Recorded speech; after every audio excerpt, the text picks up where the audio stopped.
એક ઊંચો તાલુકો છે, પણ આજે આખો દેશ, આખું રાજ્ય અને સરકારો પણ જોશે કે ભૂકંપની અંદર મર્દના ફાડ્યા જાગી ગયેલા છે.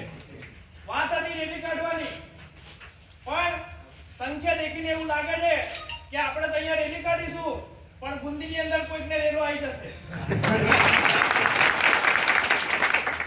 જ્યારે આદિવાસી સમાજના હકો ઉપર કે એમના અસ્તિત્વ ઉપર કોઈ તરફ મારવાની વિચારે કે કોઈ કેવું પગલું ભરે, ત્યારે આપણે બધા રીતે ભેગા થઈ પક્ષ, પાર્ટી, સંપ્રદાય, સંગઠન બધું ભૂલી અને આદિવાસી સમાજના પેટે પાકેલા છે તેમ બધા એક થઈને આપણે બધા એવી આપણા સામે થતા અન્યાય સામે લડીશું.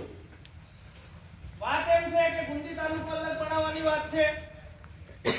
ભૂતકાળની અંદર એમ થયું કે ભાઈ રાજગઢ વિધાનસભા હતી, એના બે ભાગ બારોબાર પાડી દીધા, હાલોલ વિધાનસભા અને કાલોલ વિધાનસભા.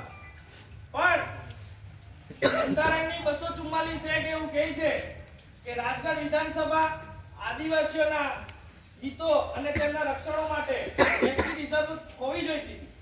પણ ફતેહસિંહ ચૌહાણને જે તે સમય લાગ્યું હશે કે ત્યાંના એ સમયના કોઈ નેતાઓને લાગ્યું હશે કે આપણે આદિવાસીની સીટ આવે તો આદિવાસીઓને સાહેબ કહેવું પડે, અને બારોબાર તેઓ સીટ પાછી પૂર્વ હડપ આપી દીધી.